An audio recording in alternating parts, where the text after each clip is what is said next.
تو لہٰذا دیکھتے ہیں کہ آگے کب تک یہ ورکر کو ٹرک کی بتی کے پیچھے لگا سکتے ہیں۔ میں یہ 14 اگست والے معاملے پہ بھی آپ کی رائے لیتا ہوں، لیکن آپ نے چند روز پہلے کہا تھا کہ محترمہ جو ہے علیمہ خان صاحبہ اسٹیبلشمنٹ کا پروجیکٹ ہے آپ کے بقول۔ اگر آپ یہ دعویٰ کرتے ہیں تو پیچھے بچتا کون ہے پھر جو پروجیکٹ نہیں ہے جس پہ شک نہ کیا جا سکے؟ پھر تو پی ٹی اے والے یہ بھی کہہ سکتے ہیں کہ آپ بھی اسٹیبلشمنٹ کا پروجیکٹ ہیں، تو یہ ہم کیسے ڈٹرمن کریں کہ کون کس کا پروجیکٹ ہے؟ لوگوں کے اعمال، ان کا کردار، ان کا گفتار جو ہیں وہ بتاتا ہے کہ کون کہاں پہ کھڑا ہے۔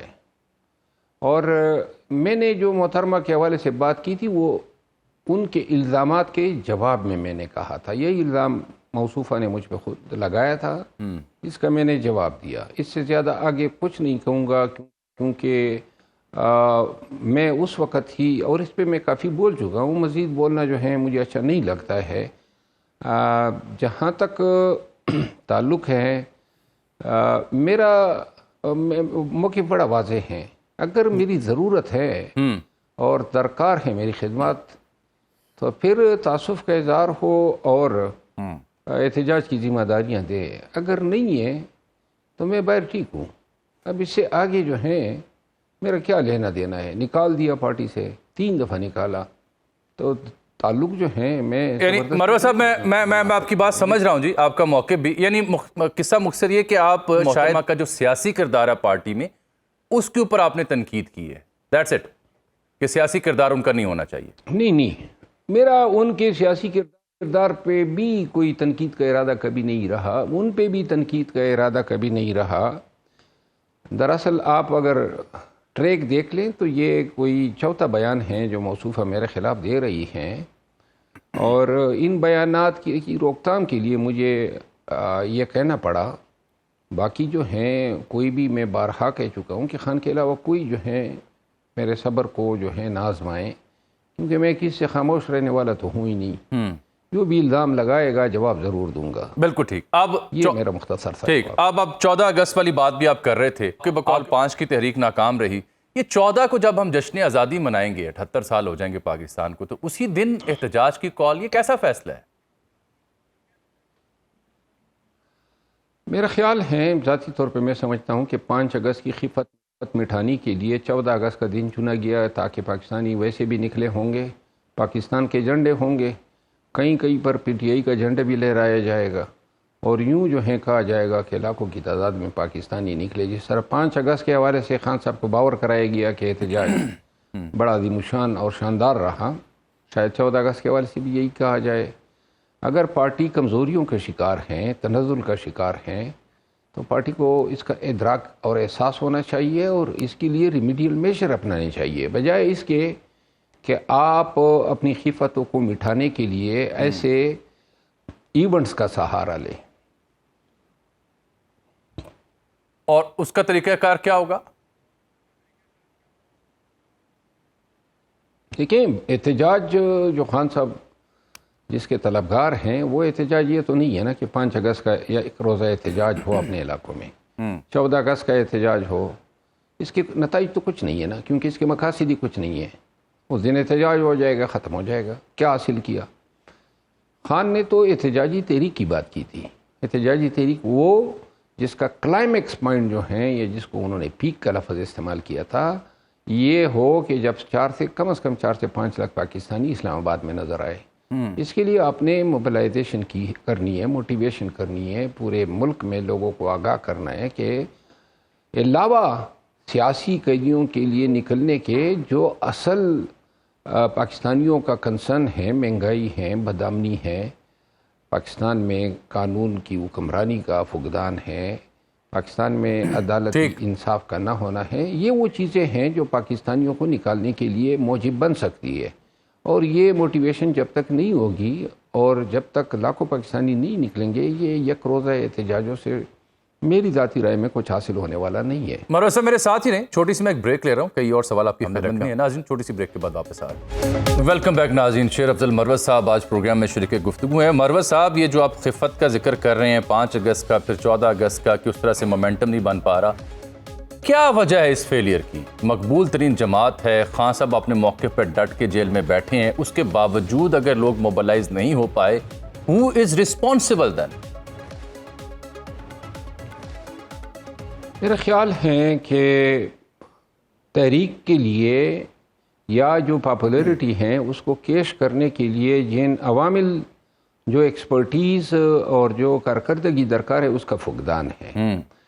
دیکھیں، خان صاحب کا پیغام ہے کہ جی آپ نے تحریک کے لیے نکلنا ہے، 5 اگست کا کہا گیا، اور پھر یہ پارٹی نے خود کچھ کرنے کے بجائے عوام پہ چھوڑ دیا کہ عوام ہی جو ہیں اس تحریک کو کامیاب بنائیں گے۔ اب عوام کو تو اسٹریٹجی جو ہیں دینی ہے، عوام کو مقامات بتانے ہیں، عوام کو لیڈ کرنا ہے۔ آپ نے دیکھا 5 اگست کو پنجاب، اسلام آباد، پنڈی، سندھ، گلگت، کشمیر، بلوچستان یہ خاموش رہے۔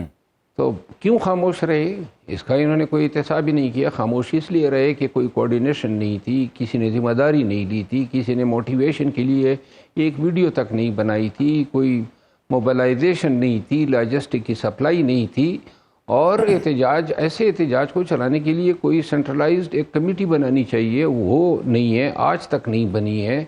تو لہذا صرف خان کا پیغام عوام کو دے کے عوام پہ چھوڑ دینا کہ بس اب آپ نے آگے کرنا ہے، یہ اس طرح نہیں ہے۔ پاکستانی عوام جو ہیں وہ ووٹ کے لیے تو خان کے لیے نکلے ہیں، لیکن لاٹھی کے لیے، گولی کے لیے یا شیل کے لیے نکلنے کے لیے پہلے آپ نے ان کو قائل تو کرنا ہے۔ مروت صاحب، آپ کو نہیں لگتا کہ یہ بار بار احتجاج کا تجربہ کرنے کے بعد عوام جو آپ کے چاہنے والے ہیں پی ٹی آئی کے، وہ بھی تھک چکے ہیں؟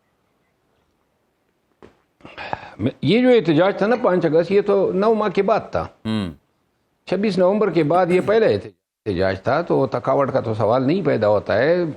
بیسیکلی ہم نے ماضی میں بالخصوص اگر آپ 8 فروری کے بعد اور جولائی 2024 کے بیچ دیکھ لیں تو ہم نے کئی احتجاج کیے، اور وہ مہینے میں 2 3 ہو جاتے تھے۔ سوال تھکنے کا نہیں ہے، سوال لوگوں کی دلچسپی جو ہے اس کو اجاگر کرنے کا اور بڑھانے کا ہے۔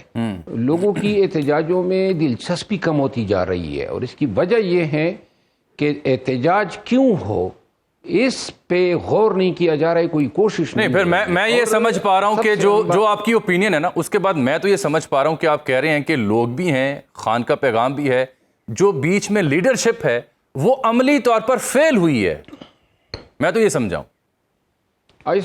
اس میں کوئی شک نہیں ہے، فیل ہوئی ہے، اور بدتدریج مزید شکست و ریغ کا باعث ہے۔ لیڈرشپ جو ہے نا در حقیقت انتشار کا شکار ہیں، اتحاد کا فقدان ہے، سازشیں ہیں، اور میرا خیال ہے کہ کوئی کوشش نہیں کی گئی گزشتہ 1.25 سال 1.5 سال میں کہ پارٹی کے اندر جو اختلافات ہیں، جو سازشیں ہیں اور جو سازشی عناصر ہیں ان کو سائڈ پہ کیا جائے۔ جب تک یہ نہیں ہوگا، مروت صاحب ذرا آپ کھل کے بات کرتے ہیں، کون ہے انتشاری ٹولہ اس پارٹی میں؟ دیکھیے، انتشاری ٹولہ جو انتشار پھیلا رہے ہیں، جو تفریق کا باعث بنے ہوئے ہیں، بہرحال اس پہ میں اتنا بول چکا ہوں کہ اب مزید مجھے اس پہ بولنا اچھا نہیں لگتا ہے۔ اچھا، آپ سب کو یہ ادراک ہونا چاہیے نا، پاکستانیوں کو، پارٹی روبے زوال ہو رہی ہے۔ آدھی لیڈرشپ اٹک کے اس پار جو ہیں پنسی ہوئی ہیں، جو بقایا لیڈرشپ ہے آئے دن فیصلوں کی وجہ سے ان کو ڈسکوالیفائی کیا جا رہا ہے۔ مزید پارلیمنٹیرین کے سروں پہ ڈسکوالیفیکیشن کے جو سورڈ آف ڈیموکریسی ہیں وہ لٹک لڑ رہے ہیں۔ ایسے حالات میں پارٹی کو ہمت دینے، پارٹی کو اتفاق دینے کے بجائے ایسے بیانات دینے سے جس سے مزید نفرتیں پیدا ہو، یہ وہی لوگ کر سکتے ہیں جو پارٹی میں ہم آہنگی اور اتفاق جو ہیں وہ نہیں چاہتے۔ بالکل ٹھیک۔ اسد قیصر صاحب نے اب فرمایا ہے، صاحب بھی بیٹھے ہوئے تھے، کہ جو جنرل باجوہ کو ہم نے ایکسٹینشن دی وہ ہم نے غلطی کی، قوم سے معافی مانگتے ہیں، آئندہ کسی ایسی ایکسٹینشن کا حصہ نہیں بنیں گے۔ دیر نہیں کر دی اس کا ادراک کرتے ہوئے؟ یہ بات خان صاحب نے پہلے کہی تھی لیکن معافی نہیں کہی تھی، لیکن بہرحال پھر بھی خوش آئند ہیں اسد قیصر صاحب نے اگر یہ بات کہی ہے، یہ ایک جمہوری سوچ کی عکاسی کرتی ہیں۔ لیکن اصل بات یہ ہے کہ کیا یہ آئندہ کے اوقات میں اگر ہم اس اصول پہ کڑے رہ سکیں گے یا دیگر سیاسی پارٹیاں کڑی رہ سکیں گی؟ اس کا مجھے کوئی یقین نہیں ہے. ٹھیک.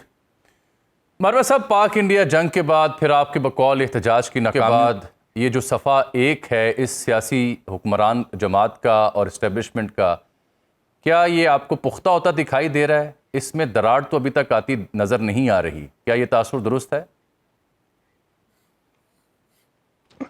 میرا خیال ہے یہ جو باتیں ہو رہی ہیں، یہ منسٹر ڈیفنس نے استعفیٰ دے دیا یا فلاں کو پرائم منسٹر بنایا جا رہا ہے، یہ ویسی ہی افواساس فیکٹریاں ہیں جو لگی ہوئی ہیں. کسی بھی حکمران اتحاد اور اسٹیبلشمنٹ جو ماضی کے تناظر میں ہم دیکھتے ہیں، دراڑ کے لیے کوئی ایسی بنیادی وجوہات ہونی چاہیے جس کی وجہ سے جو ہیں دراڑ ممکن ہو. اب موجودہ حالات میں تو میں سمجھتا ہوں بڑی آئیڈیل ان کے درمیان ریلیشن شپ ہے، کوئی کسی پوائنٹ پہ ڈفرنس ہی نہیں ہے.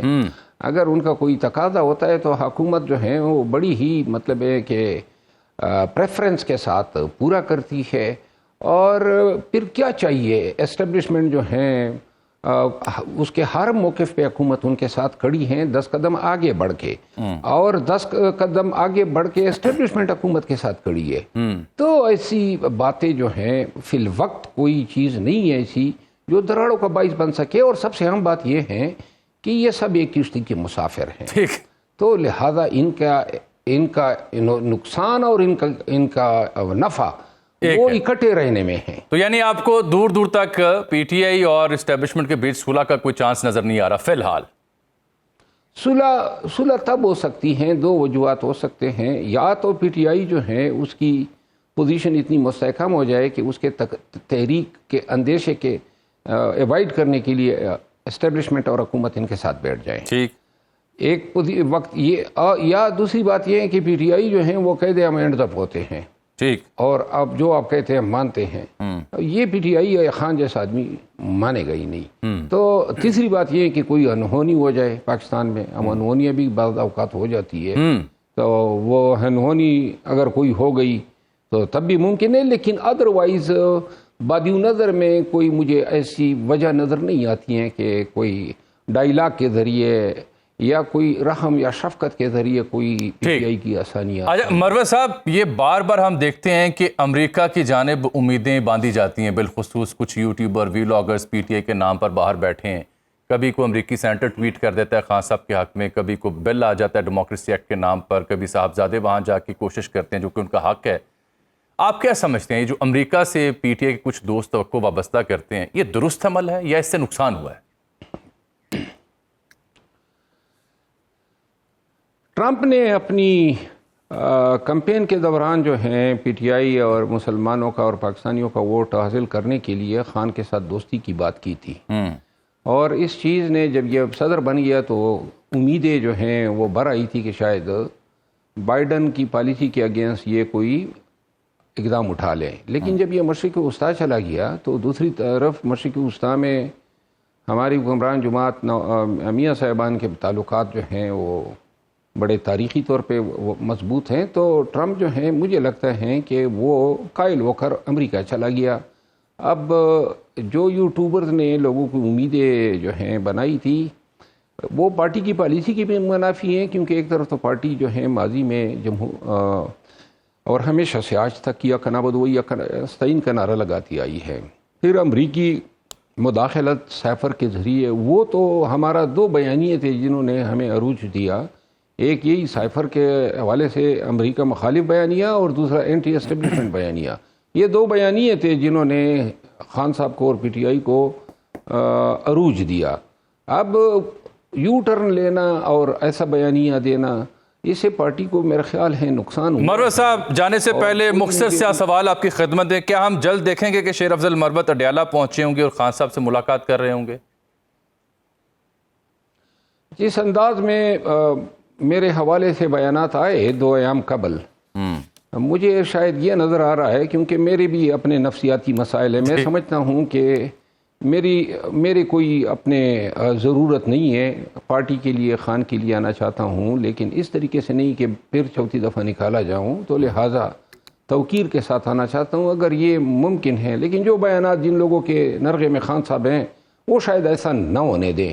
ٹھیک. تو لہٰذا اگر ہو جاتا ہے گڈ انف، نہیں ہوتا ہے تو میں ادھر بھی بڑی سلامتی اور امن اور چین کے ساتھ ہوں. بہت شکریہ شیر افضل مروت صاحب. طریقے کے ناظرین، یہاں پروگرام میں ایک بریک. ایک بار پھر سے پروگرام میں آپ کو خوش آمدید کہتے ہیں. آج ہمیں جوائن کیا ہے پروگرام کے اس حصے میں میجر جنرل ریٹائرڈ جناب زاہد محمود صاحب نے، ایئر کمانڈر ریٹائرڈ جناب خالد چشتی صاحب نے، جو امریکہ سے ہمیں جڑے ہیں براہ راست. آپ دونوں کی بہت شکریہ. دفاعی تجزیہ نگاروں کو زحمت اس لیے دی کہ آپ نے دیکھا ہوگا کہ چند روز پہلے انڈین آرمی چیف مدراس میں ایک تقریب سے مخاطب تھے، جہاں وہ شطرنج کی چال کے ذریعے اس جنگ کو سمجھانے کی کوشش کر رہے تھے اور بتا رہے تھے کہ دشمن کا رد عمل کیا تھا، اس کو ہم نے اینٹیسپیٹ نہیں کیا، اور کہا کہ ہاں لاس بھی ہوتا ہے. پھر ان کے ایئر چیف نے ایک نئی کہانی سنائی بالی ووڈ کی کہ ہم نے اصل میں پاکستان کے 6 طیارے مار گرائے ہیں. ابھی کچھ دیر پہلے اندازہ کیا، خبر پہنچی کہ 30 ارب کا نقصان ہو چکا ہے. انڈین جو فلائٹس ہیں جو پاکستان کی، جو جب سے فضائی حدود بند کی ہے پاکستان نے. اس کے علاوہ جو Indian ministry of external affairs ہیں اس کی جانب سے، اور ان کی ملٹری جو اسپوکس پرسن اور ان کے ترجمان یا ان کے آرمی چیف جب بات کرتے ہیں، ایک بات بار بار وہ بتا رہے ہیں دنیا کو کہ پاکستان نے اصل میں اٹامک بلیک میلنگ کی تھی، اس کی دھمکی دی تھی. تو آج دفتر خارجہ کا بھی رد عمل آیا، بڑا بھرپور رد عمل آیا کہ یہ پاکستان طاقت کے استعمال یا اس کے استعمال کی دھمکی کے خلاف اپنے موقع پر قائم ہے. اس بیچ ہم دیکھ رہے ہیں پاک امریکہ تعلقات، وہاں فیلڈ مارشل بھی گئے تھے سینٹ کام کے دورے پر. تو اس صورتحال پر بات کرنے کے لیے دونوں مہمانوں کو زحمت دی. جنرل صاحب، ذرا آپ سے میں بات کر لوں، یہ جو مبینہ ایٹمی بلیک میل کا بیانیہ اور پھر کہنا کہ جی پاکستان نے دھمکی دی اور پاکستان کا یہ جواب کہ طاقت کا استعمال کا حق ہم رکھتے ہیں، جو انڈین ملٹری چیف ہیں ان کا ایک جملہ بڑا اہم ہے کہ وار میں ہیپن ویری سون. کیا یہ جنگ کی دھمکی ہے بھارت کی جانب سے؟ ہمارا جواب کیا ہے؟ جی بسم اللہ الرحمن الرحیم. دیکھیں شامی صاحب، بات اس طرح ہے کہ انڈیا کی طرف سے تو یہ ریٹورک ہم سن رہے ہیں، لیکن ریٹورک کو ہم نے دیکھا ہے کہ انہوں نے پریکٹیکلی امپلیمنٹ بھی کیا ہے، اور پہلگام اسی کا نتیجہ ہے، اور اس سے پہلے پلوامہ بھی ہو چکا ہے. دیکھیں اس وقت اپلیکیشن ایک انڈین ملٹری فورسز کی نہیں ہوئی ہے، ملٹری اسٹریٹجی کی نہیں ہے. اس وقت اپلیکیشن بھارت کی جو ہندوتوا کی آئیڈیالوجی کی جو اپلیکیشن ہے نا، اس کا مسئلہ ہے. جی وہ انپریڈکٹیبل ہے. انپریڈکٹیبل ان اے وے کہ وہ جو ایک ملٹری تھنکنگ ہوتی ہے نا، ایک جو اسٹریٹجسٹ کی تھنکنگ ہو یا آپ ایک اسیسمنٹ کرتے ہیں، ایون دا اسٹریٹجک مائنڈ جو جینون اسٹیبل تھنکنگ مائنڈ ہے ان سائڈ انڈیا، وہ بھی اس وقت وار کو سوٹ ہی نہیں کر رہی جی ان کو. دیکھیے وہ اکنامکلی موو فارورڈ کر رہا تھا، اپنے آپ کو آگے بڑھا رہا تھا، اس کو ایک مقام حاصل کر رہا تھا، بٹ ہیوبرس اپروچ اور ذرا جلدی میں اپنا hegemonic design. And I think they have been pushed but by none other than Israel. Israel نے ان کو پش کیا ہے کہ میں نے تو ایران کو ریڈیوس کر رہا ہوں. اس سے پہلے اس چیز نے میری خیالات میں اس چیز کو پہلے ہونا تھا، بیفور دی ایرانین اپلیکیشن. اچھا، کہ ان دونوں کو اکٹھا، کیونکہ آپ کو پتہ ہے کہ اسلامک فوبک اور اسلام پاکستان نہ اسرائیل سے برداشت ہو رہا ہے نہ ان سے برداشت ہو رہا ہے. اس تھاٹ کو یہی چیزیں بدل سکتی ہیں، جیسے کہ ہم نے پہلگام اور پھر یہ بھی اب تصدیق ہو رہی ہے کہ Israelian experts were also there in Indian territory جب یہ جنگ ہوئی پاکستان کے ساتھ. جی بالکل، دیور ان کے وہ یوز کر رہے تھے، they are always there. Very unfortunate but this is what it is. انہوں نے اسرائیل کو اتنا خوف دلایا ہوا ہے پاکستان سے کہ انڈینز نے، کہ آئی مین کہ انہوں نے اتنی کچھ مس پرسیپشنز ہیں، کچھ انہوں نے اپنی اپریہنشنز ہیں. پھر انہوں نے اس کو ایکسپریس کیا. جی نیتن یاہو کا آپ کو فیمس انٹرویو یاد ہوگا جس میں وہ پاکستان کے بارے میں بات کر رہے ہیں. تو یہ تو فنڈامنٹلی وہاں پر موجود ہے، پاکستان سے نفرت وہاں پہ موجود ہے.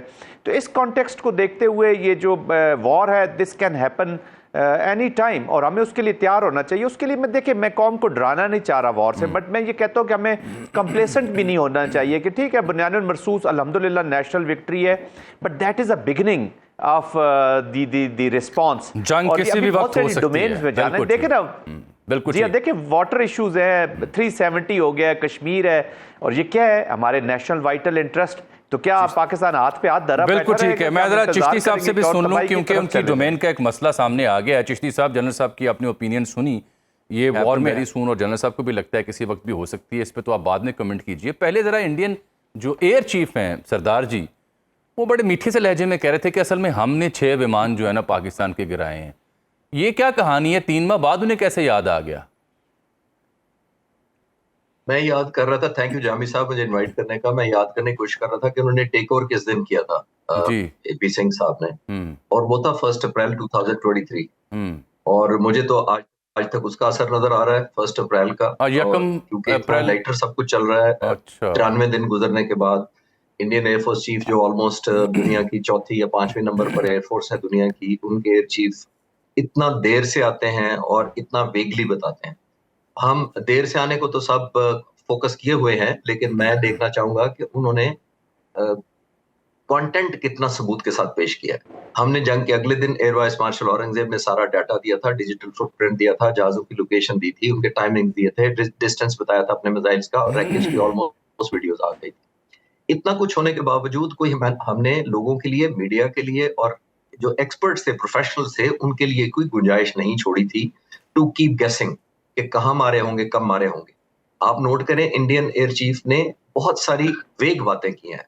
میں ایز اے پروفیشنل میں ان کی ریسپیکٹ کرتا ہوں کہ وہ بڑی اچھی ایئر فورس ہے, ان کے ایئر چیف بھی بڑے قابل ہوں گے, لیکن مجھے ان پہ ہمدردی بھی ہوتی ہے کہ ان کو کس کام پر مجبور کیا جا رہا ہے. جامی صاحب, میں ایز اے فائٹر پائلٹ آپ کو بتا سکتا ہوں کہ ہم نے جس دن ہم mission, practice mission, training mission, پیس ٹائم مشن جب اڑتے ہیں تو ہم نے اسی دن جب تک ہم ڈی بریف کر کے ریزلٹ کنکلوڈ کر کے, اور اگر ویپنز یوز کیے گئے ہیں ان کا ریزلٹ ڈاکومنٹ نہ کریں, ہم چھٹی نہیں کرتے تھے. اچھا, یعنی کہ آپ نے اس دن کلوز کرنا ہوتا ہے. یہاں پہ 93 دن گزر گئے, اب یاد آپ کے آ پاس رہا ہے. سیٹلائٹس بھی ہیں, آپ کے پاس انٹیلیجنس نیٹ ورکس بھی ہیں, ڈیجیٹل فٹ پرنٹس بھی ہیں, سوشل میڈیا بھی ہے. آپ ابھی تک کہہ رہے ہیں کہ ہم نے 5 پینس پہ حملہ کیا, شاید اس میں F-16 تھے. ہم نے 2 جہاز کو مارا ہے, وہ بڑا جہاز ہے, شاید وہ ٹرانسپورٹ ہے یا لینٹ ہے یا یہ جہاز ہے یا وہ جہاز ہے. ہم نے اس کو مارا اور پاسبلی ہم نے اس کے اندر یہ ٹیک آن کیا ہوگا.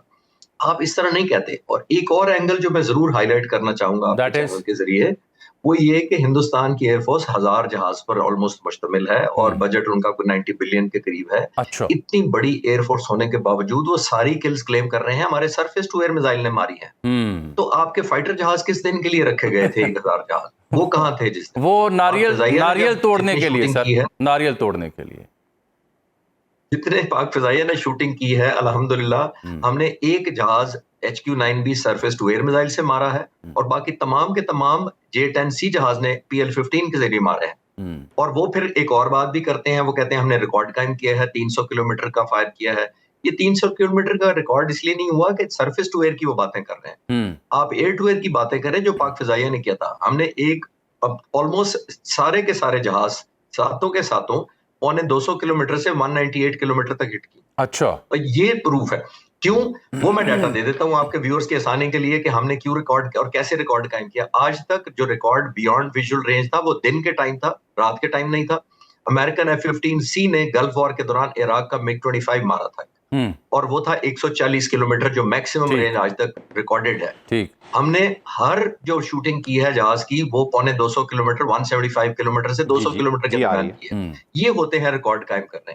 یہ نہیں ہوتا کہ آپ ایئر فورس سارے 1000 زمین پر بٹھا دیں, پھر ویگلی لوگوں کو کور کریں اور اپنے S-400 کی سرفیس ٹو ایئر میزائل کی بہادری بیان کریں. مجھے ڈسکنیکٹ بھی لگتا ہے, اور جیسے میں نے کہا اتنے سینئر ہونے کے باوجود مجھے ان پر ترس بھی آتا ہے کہ ان کی سروس کے اگینسٹ ان کو کیا کچھ کرایا جا رہا ہے, کیونکہ ہماری انٹیگریٹی سب کچھ ہوتی ہے. اگر آپ کو انٹیگریٹی کے خلاف کچھ کرنے کو کہا جائے تو I would rather resign instead of continue to serve as at any post. بالکل ٹھیک کہا آپ نے. اور یہ انہوں نے جو ان کا دفاعی نظام ہے S-400, اس کا بھی دعویٰ کیا کہ اس کے ذریعے بھی ہم نے لاک کر کے جو پاکستانی پلین تھے ان کو مار گرایا. کیا یہ S-400 دفاعی نظام کسی جہاز کو اتنی دوری سے لاک کر کے اسے گرا سکتا ہے؟ جامی صاحب, یہ جو میزائل کی بیٹریز ہوتی ہیں یہ تقریباً 32 میزائل ایک سیٹ میں ہوتے ہیں, جو ایک یونٹ ہوتا ہے. ہر ایک میں 4 ویپنز لگے ہوتے ہیں, یعنی 8 یونٹس ہوتے ہیں جن کے اندر 32 میزائل ہوتے ہیں. وہ جو 4 ویپنز ہوتے ہیں وہ مختلف قسم کے اس کے اندر میزائل ہوتے ہیں. اس کا مطلب یہ ہے کہ جہاز کا جو کمپیوٹر ہے جو ڈیٹا کرتا ہے, انالائز کرتا ہے, وہ پہلے پک کرتا ہے, پھر وہ کمپیوٹر سینسرز کو دیتا ہے, وہ ڈیسائیڈ کرتا ہے کہ موسٹ سوٹیبل ان 4 میں سے کون سا میزائل ہے کس کے لیے. سٹارٹنگ ود 120 کلومیٹر 400 کلومیٹر تک وہ فائر کرتا ہے, اور 600 کلومیٹر سے ٹریک کرنا شروع کر دیتا ہے. اس کا مطلب ہے آنے والی کسی بھی تھریٹ کو وہ 600 کلومیٹر پہ ٹریکنگ شروع کرتا ہے.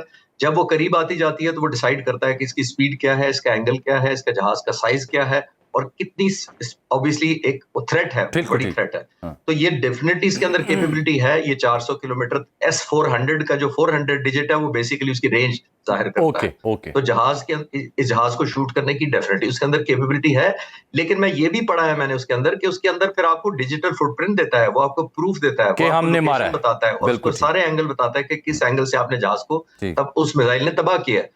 تو وہ ڈیٹا لے آتے ساتھ اور بتا دیتے کہ یہ ہمارے پر ڈیجیٹل فٹ پرنٹ ہے. نہیں وہ ڈیٹا بالکل نہیں تھا. جیسے کہ آپ نے اپنے تبصرے میں پہلے فرمایا نا جی کہ ہمارے ہاں تو ایئر چیف اور ایئر ہیڈ کوارٹر کے دورے بھی ہوئے. I was one of them, جو جرنلسٹ کے ڈیلیگیشن میں وہاں گیا, سارا کچھ ہم نے دیکھا, بریفنگ دی گئی, انٹرنیشنل جرنلسٹ بھی وہاں گئے. آن دی کنٹری انڈیا میں ایسا کچھ نہیں ہوا, یہ بات آپ کی درست ہے. جنرل صاحب ذرا یہ جو چیف کا فیلڈ مارشل کا دورہ ہے سینٹ کام کا, اور پاک امریکہ تعلقات میں جو قربتیں آ رہی ہیں, چین کہاں کھڑا ہوگا, اور پاک امریکہ تعلقات میں قربت کی وجہ سے بھی کوئی خار ہے بھارت کو جو بالخصوص ٹیرف لگ رہا ہے ان کے اوپر اب؟ جی بالکل, دیکھیں چائنا جو ہے وہ پاکستان کا اسٹریٹجک پارٹنر ہے, let there be no doubt. ٹھیک ہے, اس وقت امریکہ کے ساتھ ہمارے تعلقات بہتر ہوئے ہیں, اور اس وقت جو امریکن پریزیڈنسی ہے دس از لٹل ڈفرینٹ پریزیڈنسی. جو ایک ٹریڈیشنل ڈیموکریٹک پروسیسز ہم امریکہ میں دیکھتے آ رہے ہیں, تو تھوڑی سی انپریڈکٹیبلٹی اٹیچ ضرور ہے پریزیڈنٹ ٹرمپ کے بعد. تو اس کو بھی مد نظر رکھتے ہوئے کہ پاکستان کو بڑا کرافٹلی یہ نیویگیٹ کرنا ہوگا. بٹ میں یہ سمجھنا چاہ رہا ہوں کہ یہ دیکھیں نا, پہلے تو فیلڈ مارشل کا ظہرانہ ہوا, اب اس کے بعد سینٹ کام میں وہ جنرل جو کوریلا ہیں ان کی ریٹائرمنٹ اور نئے آ رہے ہیں, اس تقریب میں موجود ہیں. How important this is strategically, یہ اس کی کیا اہمیت ہے؟ دس از سمبولک. یہ اس کی اہمیت یہ ہے کہ پاکستان اس وقت ریلیونٹ ہے جی امریکن کانٹیکسٹ میں, اور وہ انڈینز کو بڑے کلیئرلی بتا رہا ہے کہ ہم نے آپ کے اوپر اتنا انویسٹ کیا, اور آپ یہ جو ڈوئل ڈپلومیسی کر رہے ہیں ہمارے ساتھ, وہ that has been they have been found doing that. جی وہ جو کمیلین ایٹیٹیوڈ ہے نا جی, کمیلین ڈپلومیسی اس کو میں کہتا ہوں. میں نے آج یہ ایک آرٹیکل لکھا ہے پاکستان آبزرور میں, میں نے وہ ان کی جو وہ ہے نا گرگٹ والی ڈپلومیسی. دیکھیں آپ ڈوئل فیس کے ساتھ ٹیکٹس کے طور پہ کچھ عرصہ تو چلا سکتے ہیں چیزیں کو, لیکن یہ ٹیکٹس نہیں ہوتی. ڈوئل فیس کے ساتھ that represent the character of the nation. اب امریکن سے دیکھ لیں کہ ان کے نیشن کا کریکٹر ہے کہ یہ ڈبل فیسڈ رنگ بدلتے ہیں, ان کی ڈپلومیسی ایسی ہے, اور اس کو یہ بھاگ جائیں گے چائنا کی طرف چلے جائیں گے, تو اس کا بھی رسپونڈ کر رہے ہیں. اور پھر آپ پریزیڈنٹ ٹرمپ کو امبیرس کر رہے ہیں جو 30 سے 32 دفعہ کہہ چکے ہیں کہ میں نے یہ کروایا ہے. جی ہاں, تو 35 دفعہ, تو آپ ان کو بار بار امبیرس کر رہے ہیں. تو آئی تھنک انہوں نے اس کو بھی ریفلیکٹ کیا. And secondly Trump has understood کہ پاکستان ایک نیچرل سٹیبلائزر ہے اس ریجن میں, اور Pakistan can be a very good bridge. دیکھیں وہ چائنا کے ساتھ اپنے بزنسز کو, اپنے ٹریڈ کو, اپنی چیزوں کو بہتر کرنا چاہے گا. وہ وار اس کے ساتھ اس کو سوٹ بھی نہیں کرتی. وائی وڈ دے ڈو, وہ اس ریجن کے بیچ میں. پھر افغانستان کے اندر ہماری کنورجنسز ہیں, ہمارے اسٹریٹجک پارٹنرشپ ہے, بٹ اگین پاکستان کو نیسیسری سیف گارڈ ضرور لینے ہوں گے, اور ٹرانسپیرنسی کے ساتھ اس ریلیشن شپ کو آگے لے کے جانا ہوگا. ٹرانسپیرنسی میں بات کروں چائنیز کانٹیکسٹ میں, کیونکہ جو اسٹریٹجک پارٹنرشپ چائنا کے ساتھ ہے اس کو اگر میں یہ کہوں کہ نہیں اس کو یہ ریپلیس کرنا ہے, تو that is not good. Pakistan کو کسی ایسے آئی مین کہ پورا فائدہ اٹھائیں جو آپ کی ریلیشن شپ ہے. اور بس میں ذرا وقت کی کمی, ذرا میں کموڈور صاحب سے بات ایک سمجھ لوں. سر جی یہ Z-10ME آیا ہے چائنیز ہیلی کاپٹر, پہلے سمپل ورژن تھا, پھر اگلا ورژن دیا گیا جو اگلے دن لانچ بھی کیا گیا.